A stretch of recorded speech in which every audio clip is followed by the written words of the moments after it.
I think if it's honest, I mean, if what you write is honest, and that's what makes I think the show so real, you know, because when I didn't rat on Sonny, I thought I did a good thing, you know, and I said, I didn't rat, Dad, you know, I didn't rat, I did a good thing, you know, and my father later on, I think about it now, he felt. He knew I did a good thing because he'd rather that I didn't rat.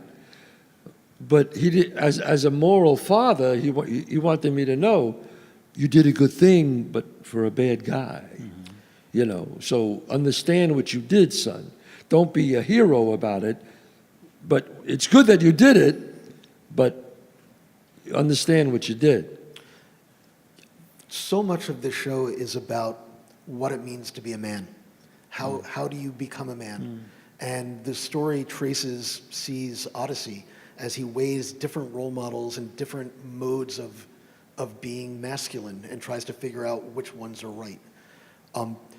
It's what makes the show feel very relevant to now, when we're living in an era where we're all very aware of toxic masculinity and the way various outdated role models can lead to bad outcomes. Watching him negotiate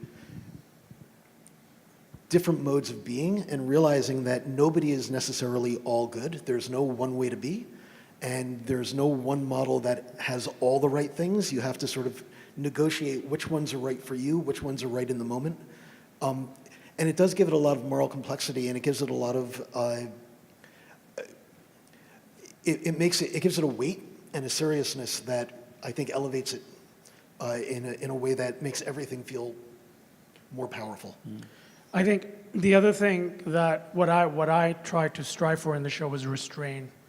That I just, again, you know, making sure that those characters were believable, making sure that the show it wasn't about the choreography, because, you know, I mean, you know, what a great opportunity for me to show off. But, you know, for me, it was really making sure that I was servicing the material, servicing the story.